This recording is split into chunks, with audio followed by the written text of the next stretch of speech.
Hey guys, it's ArchieLuxury. ArchieLuxury from the ArchieLuxury channel, the Paul Pluta channel, and ArchieLuxury corporate. Guys, keep watching. Keep watching. I need the viewers. I need the viewers. I need the subs. I need it. Like, subscribe, and tell your friends. Tell your friends, whether you like them or hate them. Just tell them anyhow. ArchieLuxury on YouTube. Hi guys, ArchieLuxury on the Paul Pluta channel. Today guys, I am doing a paid watch review. This is for Seth from Manhattan. And this paid watch review itself here, this is paid watch review 20 SE52. There we go, 20 SE52. And this guy here, he's got some interesting pieces indeed. He's got a very interesting Rolex combo meal deal. It's a bit of a combo meal deal. Before we start this review, of course, customary wristwatch check. I'm wearing my JJ LeCoultre Reverso. And yeah, that's and I'm just fondling, just in the corner is my Patek 5196J, just so I have an air of superiority over the rodents. Okay, here we go here. Dear Archie, please refer to me as Seth. I've transferred $100 to your PayPal account. I'm a gainfully employed single male in Manhattan, and I'll be turning 35 at the end of the year. I've been a fan of yours for a number of years and have waited patiently to acquire a collection worthy of the Pontiff's attention.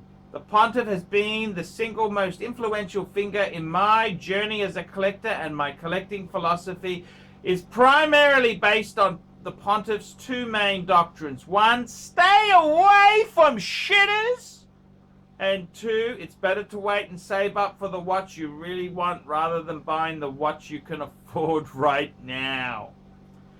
I currently have a three-piece modern collection of Rolexes. Three-piece collection of modern Rolexes. I have owned several other brands in the past, most notably an Omega Speedmaster Professional, Man on the Moon, and a Grand Seiko Spring Drive. However, I never fell in love with those watches and eventually sold them to focus on Rolex. Not unlike how the Pontiff found his niche with Patek Philippe. I have found mine with Rolex.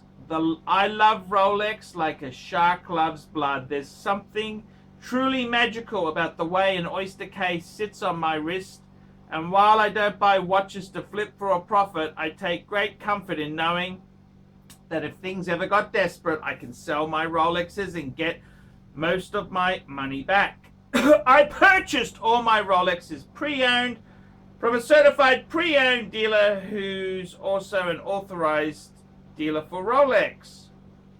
My collection consists of 2006 Rolex Submariner 14060M. This was the last year of the two-line dials, and I love how it evokes the elegance and beauty of vintage Submariners. I wear it on a rubber bee and use it as my beater. I wear it to the gym while running or hiking. It takes a licking but keeps on ticking. Number 2, 2010 Rolex Daytona 116520 black dial. To my eyes, the steel bezel Daytona are among the most beautiful Rolexes ever made. I get a warm, fuzzy feeling every time I look down at my wrists and see the reflection bouncing off that polished bezel and lacquered dial. If I could only have one watch, this would be it. And number 3, winner chicken dinner, 2015 Rolex GMT Master 2 BLNR, aka Batman. The bicolor ceramic bezel of the Batman is a true work of art. I love the muscular super case, and while it lacks the elegance of the Submariner and Daytona, it more than makes up for it with its outstandingly subtle pop of color. I'm very happy with my current collection, and I'm not in a hurry to add more pieces. I want any future addition to fit in well with the current collection, and for my collection to be greater than merely the sum of its parts. These are the pieces I'm planning to add in the future. Number 1, a Rolex 126610LV, aka the Kermit. The new Kermit is, in my humble opinion, the most perfect watch of the ceramic era. The AD has assured me that I'll be receiving this at retail in the next few months, and have no intention of paying the grey market premium for this hot release of the year. Number 2, Rolex Daytona, aka Zenith Daytona. This has been my grail for a number of years and could well be the watch that cures me of the constant need to acquire more pieces. This will be the big money purchase, and I have some savings up to do before I get there. Considering how much the Zenith would cost, I'm also tempted to go instead for the 116519 white gold Daytona with the black ceramic bezel, steel dial, black subdials, and Oysterflex rubber. The later would be a great watch. I could buy new at the AD, potentially a small discount, and while it may have it may not have the historical significance of a Zenith Daytona, it might be the watch that I can wear and enjoy to a far greater extent. So Arch, please give me your assessment of my current collection, your view on the pieces I'm hoping to acquire in the future. And I want to thank you for the great service you provide in budding collectors. You're truly a legend of the watch game. Yours sincerely, Seth. Seth, what a beautiful email. Beautiful, beautiful, beautiful collection you've got there. What do I think? I really do like your 3-piece combo meal deal, and I can see you've worked hard and you have struggled to get. This is an amazing collection. What do I think there? Let me tell you, get my pencil to mark this paper here. Firstly, the 14060M, absolutely love the ceramic. No, it's not ceramic. This is pre-ceramic. The M, the 2-liner, I think that is one of the most elegant Submariner no dates. The 5513 is iconic, but I love the sapphire crystal, so I think this is it. Then, of course, you've got the 2010 Rolex in-house Daytona. Absolute winner chicken dinner. I actually love the steel bezel. I think it gives it the kind of... It's the reason I love the Explorer 2 so much. It's because of that steel bezel. So that is a winner. And then you got a Batman. Man, that's a 3. You know, when you're designing a collection, if you could have anything you wanted, you think, well, I want some sort of diver, I want some sort of chronograph, and I'd like some sort of GMT function. So you have popped, you've got all the choices selected there. I think you've really, really made it. You have honestly made it. Look, what do I think of the... Okay, so I gotta tell you, your collection is first rate, and you've told me the story. You're not just someone who's gone there and just bought them. You've actually worked hard, and you've really dedicated yourself to these watches, which is... It's a beautiful, beautiful hobby to have. I think the Kermit is amazing. You don't need it. You don't need it. I will give you approval. Yes, you can buy it. It's a beautiful watch.